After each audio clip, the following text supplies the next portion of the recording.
कृपया वीडियो में न्यू हैं तो वीडियो को लाइक एंड सब्सक्राइब करें। संजय कहते हैं, राजन, तदनंतर यह देखकर कि कुंती कुमारों की सेना का अनुपम व्यूह बनाया गया है, जो शत्रुदल के आक्रमण को सह सकने में समर्थ और धृष्टद्युम्न द्वारा सुरक्षित है, शत्रुओं को संताप देने वाला युद्ध कुशल कर्ण रथ की घरघराहट, सिंह की सी गर्जना तथा वाद्यों की गंभीर ध्वनि से पृथ्वी को कांपता और स्वयं भी क्रोध से कांपता हुआ सा आगे बढ़ा। उस महातेजस्वी वीर ने शत्रुओं के मुकाबले में अपनी सेना की यथोचित व्यूहरचना करके, जैसे इंद्र आसुरी सेना का संहार करते हैं, उसी प्रकार पांडव सेना का विनाश आरंभ का दिया और युधिष्ठिर को भी घायल करके दाहिने कर दिया। प्रजानाथ, उस समय आपके सभी सैनिक कर्ण को देखकर युद्ध की इच्छा से हर्ष और उत्साह में भर गए। राजन, उस समय आपके योद्धाओं की कही हुई बातें सुनाई देने लगीं। सैनिक बोले, आज यह कर्ण और अर्जुन का महान युद्ध होगा। आज राजा दुर्योधन के सारे शत्रु मार डाले जाएंगे। आज अर्जुन रणभूमि में कर्ण को देखते ही भाग खड़े होंगे। आज युद्ध में हम लोग कर्ण के ही अनुगामी होकर समरांगण में कर्ण के बाणों से भरा हुआ भीषण संग्राम देखेंगे। दीर्घकाल से जिसकी संभावना की जाती थी, वह आज इसी समय उपस्थित होगा। आज हम लोग देवासुर संग्राम के समान भयंकर युद्ध देखेंगे। आज अभी बड़ा भयानक युद्ध छिड़ने वाला है। आज रणभूमि में इन दोनों में से एक न एक की विजय अवश्य होगी। निश्चय ही राधापुत्र कर्ण इस महायुद्ध में अर्जुन का वध कर डालेगा, अथवा इस जगत में किस मनुष्य के अंदर बड़े बड़े मंसूबे नहीं उठते हैं। संजय कहते हैं, कुरुनंद जन। इस तरह नाना प्रकार की बातें कहकर कौरवों ने सहस्रों नगाड़े पीटे और दूसरे दूसरे बाजे भी बजवाए। भांति भांति की भेरी ध्वनि हुई और बारंबार सैनिकों द्वारा सिंहनाद किए गए। गंभीर ध्वनि करने वाले ढोल और मृदंग के महान शब्द वहां सब ओर गूंजने लगे। मान्यवर नरेश, युद्ध के रंगभूमि में उतरे हुए बहुसंख्यक मनुष्य नृत्य तथा गर्जन तर्जन करते हुए एक दूसरे का सामना करने के लिए आगे बढ़े। उनमें शूरवीर पैदल सैनिक चारों ओर से पट्टिश, खड्ग, धनुष बाण, भुशुंडी, भिंदीपाल, त्रिशूल और चक्र हाथ में लेकर हाथियों के पैरों की रक्षा कर रहे थे। उनमें देवासुर संग्राम के समान भयंकर युद्ध छिड़ गया। धृतराष्ट्र ने पूछा, संजय, राधापुत्र कर्ण ने देवताओं के लिए भी अजेय तथा भीमसेन द्वारा सुरक्षित धृष्टद्युम्न आदि संपूर्ण महाधनुर्धर पांडव वीरों के जवाब में किस प्रकार व्यूह का निर्माण किया। संजय, मेरी सेना के दोनों पक्ष और प्रपक्ष के रूप में कौन कौन से वीर थे? वे किस प्रकार यथोचित रूप से योद्धाओं का विभाजन करके खड़े हुए थे? पांडवों ने भी मेरे पुत्रों के मुकाबले में कैसे व्यूह का निर्माण किया था? यह अत्यंत भयंकर महायुद्ध किस प्रकार आरंभ हुआ? अर्जुन कहाँ थे कि कर्ण ने युधिष्ठिर पर आक्रमण कर दिया, जिन्होंने पूर्वकाल में अकेले ही खांडव वन में समस्त प्राणियों को परास्त कर दिया था? उन अर्जुन के समीप रहते हुए युधिष्ठिर पर कौन आक्रमण कर सकता था? राधापुत्र कर्ण के सिवा दूसरा कौन है जो जीवित रहने की इच्छा रखते हुए भी अर्जुन के सामने युद्ध कर सके? संजय कहते हैं, राजन, व्यूह की रचना किस प्रकार हुई थी? अर्जुन कैसे और कहां चले गए थे? और अपने अपने राजा को सब ओर से घेर कर दोनों दलों के योद्धाओं ने किस प्रकार संग्राम किया था, यह सब बताता हूं, सुनिए। नरेश्वर, शरद्वान के पुत्र कृपाचार्य, वेगशाली मागधवीर और सात्वतवंशी कृतवर्मा ये व्यूह के दाहिने पक्ष का आश्रय लेकर खड़े थे। महारथी शकुनी और उलूक चमचमाते हुए प्रासों से सुशोभित घुड़सवारों के साथ उनके प्रपक्ष में स्थित हो आपके व्यूह की रक्षा कर रहे थे। उनके साथ कभी घबराहट में पड़ने वाले गांधार देशीय सैनिक और दुर्जय पर्वतीय वीर भी थे। पिशाचों के समान उन योद्धाओं की ओर देखना कठिन हो रहा था और वे टिड्डी दलों के समान यूथ बनाकर चलते थे। श्रीकृष्ण और अर्जुन को मार डालने की इच्छा वाले युद्ध निपुण संशप्तक योद्धा, युद्ध से कभी पीछे न हटने वाले रथी वीर थे। उनकी संख्या 34,000 थी। वे आपके पुत्रों के साथ रहकर व्यूहवाम पाशर्व की रक्षा करते थे। उनके प्रपक्ष स्थान में सूत पुत्र की आज्ञा से रथों, घुड़सवारों और पैदलों सहित काम्बोज, शक, तथा यवन महाबली श्रीकृष्ण और अर्जुन को ललकारते हुए खड़े थे। कर्ण भी विचित्र कवच, अंगद और हार धारण करके सेना के मुख भाग की रक्षा करता हुआ व्यूह के मुहाने पर ठीक बीच बीच में खड़ा था। सूर्य और अग्नि के समान तेजस्वी और शस्त्रधारियों में श्रेष्ठ महाबाहु कर्ण रोष और जोश में भरकर सेनापति की रक्षा में तत्पर हुए आपके पुत्रों के साथ प्रमुख भाग में स्थित हो कौरव सेना को अपने साथ खींचता हुआ बड़ी शोभा पा रहा था। वह शत्रुओं के सामने डटा हुआ था। व्यूह के पृष्ठभाग में पिघल नेत्रों वाला प्रियदर्शन दुशासन सेनाओं से घिरा हुआ खड़ा था। वह एक विशाल गजराज की पीठ पर विराजमान था।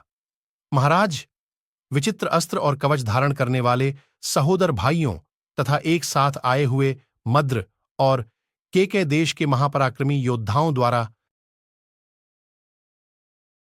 सुरक्षित साक्षात राजा दुर्योधन दुशासन के पीछे पीछे चल रहा था। महाराज, उस समय देवताओं से घिरे हुए देवराज इंद्र के समान उसकी शोभा हो रही थी। अश्वत्थामा कौरव पक्ष के प्रमुख महारथी वीर शौर्य संपन्न म्लेच्छ सैनिकों से युक्त नित्य मत वाले हाथी वर्षा करने वाले मेघों के समान मद की धारा बहाते हुए उस रथ सेना के पीछे पीछे चल रहे थे। वे हाथी ध्वजों, वैजयंती पताकाओं, प्रकाशमान अस्त्र शस्त्रों तथा सवारों से सुशोभित हो वृक्ष समूहों से युक्त पर्वतों के समान शोभा पा रहे थे। पट्टिश और खड्ग धारण किए तथा युद्ध से कभी पीछे न हटने वाले सहस्रों शूर सैनिक उन पैदलों एवं हाथियों के पादरक्षक थे। अधिकाधिक सुसज्जित हाथियों, रथों और घुड़सवारों से संपन्न वह व्यूहराज देवताओं और असुरों की सेना के समान सुशोभित हो रहा था। विद्वान सेनापति कर्ण के द्वारा बृहस्पति की बताई हुई रीति के अनुसार भली भांति रचा गया वह महान व्यूह शत्रुओं के मन में भय उत्पन्न करता हुआ नृत्य सा कर रहा था। उसके पक्ष और प्रपक्षों से युद्ध के इच्छुक पैदल, घुड़सवार, रथी और गजारों ही योद्धा उसी प्रकार निकल पड़ते थे जैसे वर्षाकाल में मेघ प्रकट होते हैं। तदंतर सेना के मुहाने पर कर्ण को खड़ा देख राजा युधिष्ठिर ने शत्रुओं का संहार करने वाले अद्वितीय वीर धनंजय से इस प्रकार कहा, अर्जुन, रणभूमि में कर्ण द्वारा रचित उस महाव्यूह को देखो। पक्षों और प्रपक्षों से युक्त शत्रु की वह व्यूहबद्ध सेना कैसी प्रकाशित हो रही है।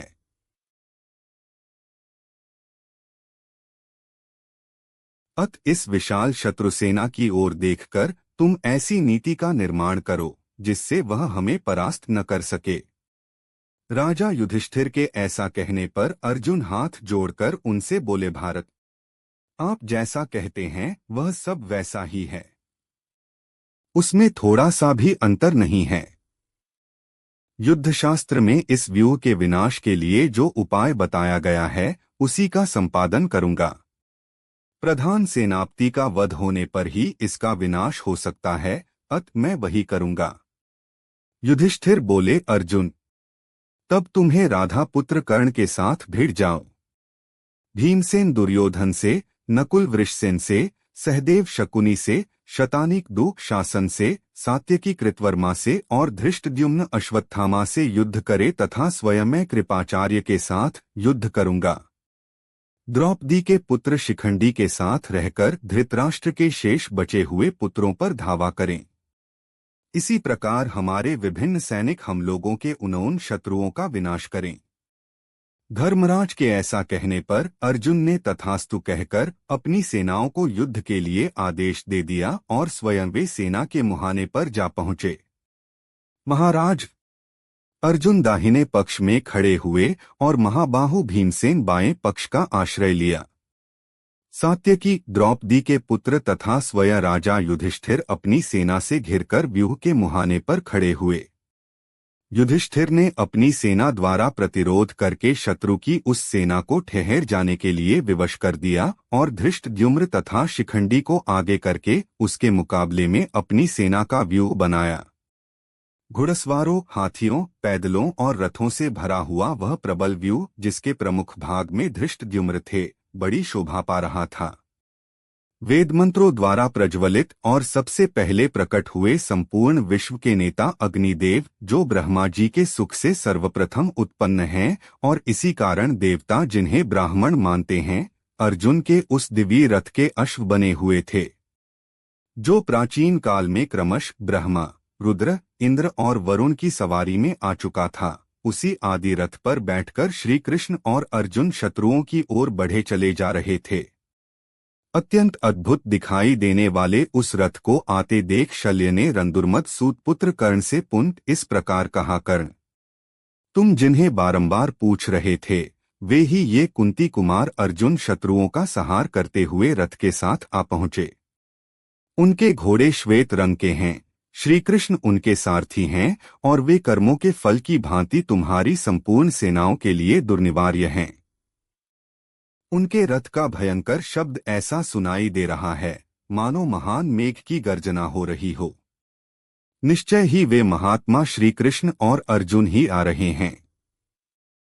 कर्ण, यह ऊपर उठी हुई धूल आकाश को आच्छादित करके स्थित हो रही है और पृथ्वी अर्जुन के रथ के पहियों द्वारा संचालित सी होकर कांपने लगी है। तुम्हारी सेना के सब ओर यह प्रचंड वायु बह रही है, ये मांसभक्षी पशु पक्षी बोल रहे हैं और मृगगण भयंकर क्रंदन कर रहे हैं। कर्ण, वह देखो, रोंगटे खड़े कर देने वाला भयदायक मेघसदृश महाघोर कबंधाकार केतु नामक ग्रह सूर्यमंडल को घेरकर खड़ा है। देखो, चारों दिशाओं में नाना प्रकार के पशु समुदाय तथा बलवान एवं स्वाभिमानी सिंह सूर्य की ओर देख रहे हैं। देखो, सहस्रों घोर कंक और गीध एकत्र होकर सामने खड़े हैं और आपस में कुछ बोल भी रहे हैं। कर्ण, तुम्हारे विशाल रथ में बंधे हुए ये रंगीन और श्रेष्ठ चंबर सहसा प्रज्वलित हो उठे हैं और तुम्हारी ध्वजा भी जोर जोर से हिलने लगी है। देखो, ये तुम्हारे विशालकाय, महान वेगशाली, दर्शनीय तथा आकाश में गरुड़ के समान उड़ने वाले घोड़े थरथर कांप रहे हैं। कर्ण, जब ऐसे अपशकुन प्रकट हो रहे हैं तो निश्चय ही आज सैकड़ों और हजारों नरेश मारे जाकर रणभूमि में शयन करेंगे। राधानंदन, सब ओर शंखों, ढोलों और मृदंगों की रोमांचकारी तुमुलध्वनि सुनाई दे रही है। कर्ण, बाणों के भांति भांति के शब्द, मनुष्यों, घोड़ों और रथों के कोलाहल तथा महामनस्वी वीरों की प्रत्यंचा और दस्तानों के शब्द सुनो। रथों की ध्वजाओं पर सोने और चांदी के तारों से खचित वस्त्रों की बनी हुई शिल्पियों द्वारा निर्मित बहुरंगी पताकाएं हवा के झोंके से हिलती हुई कैसी शोभा पा रही हैं। कर्ण, देखो, अर्जुन के रथ की इन पताकाओं में सुवर्णमय चंद्रमा, सूर्य और तारों के चिन्ह बने हुए हैं और छोटी छोटी घंटियां लगी हुई हैं। रथ पर फहराती हुई ये पताकाएं मेघों की घटा में बिजली के समान प्रकाशित हो रही हैं। कर्ण, देवताओं के विमान जैसे रथ पर ये ध्वज हवा के झोंके खा खाकर कड़कड़ शब्द करते हुए शोभा पा रहे हैं। ये महामनस्वीय पांचाल वीरों के रथ हैं जिन पर पताकाएं फहरा रही है। यह देखो, श्रेष्ठों वानरयुक्त ध्वजा वाले अपराजित वीर कुंती कुमार अर्जुन आक्रमण करने के लिए इधर ही आ रहे हैं। अर्जुन के ध्वज के अग्रभाग पर यह सब ओर से देखने योग्य भयंकर वानर दृष्टिगोचर होता है, जो शत्रुओं का दुख बढ़ाने वाला है।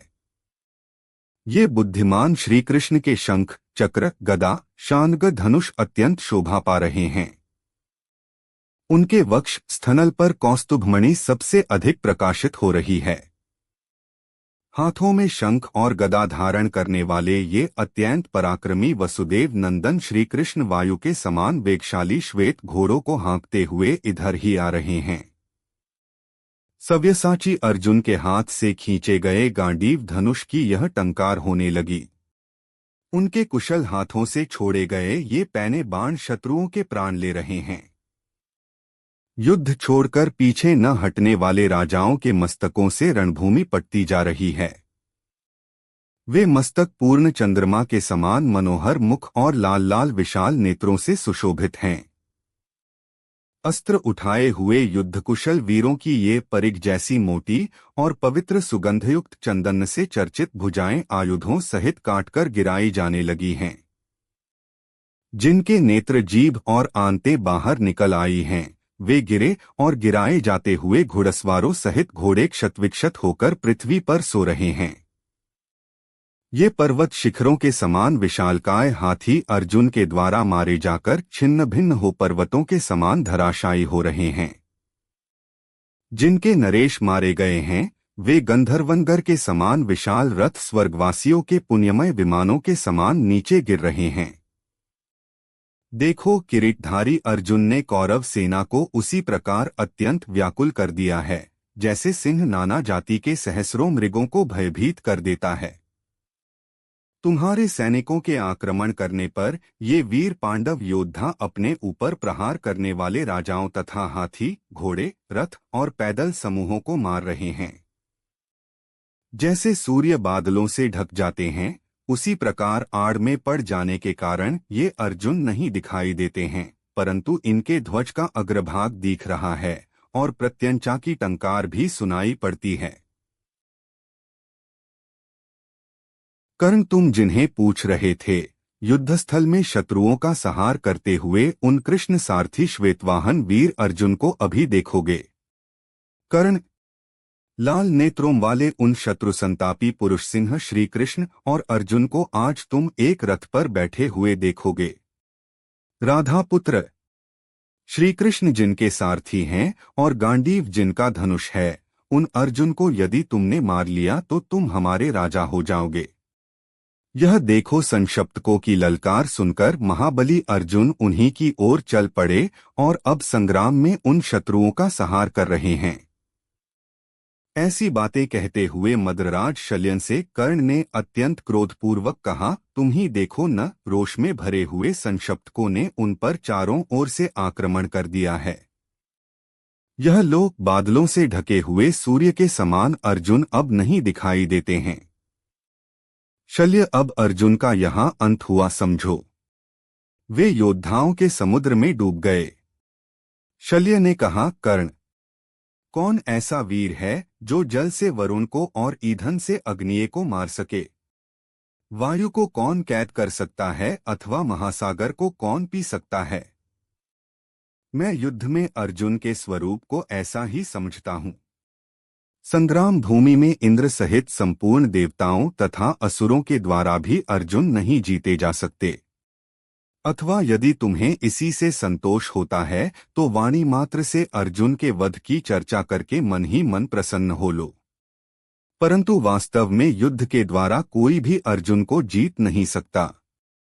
अब तुम कोई और ही मंसूबा बांधो।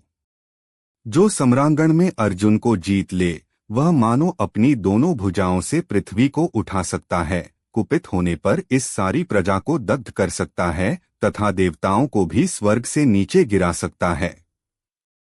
लो देख लो, अनायास ही महान कर्म करने वाले भयंकर वीर महाबाहु कुंती कुमार अर्जुन दूसरे मेरु पर्वत के समान अविचल भाव से खड़े हुए प्रकाशित हो रहे हैं।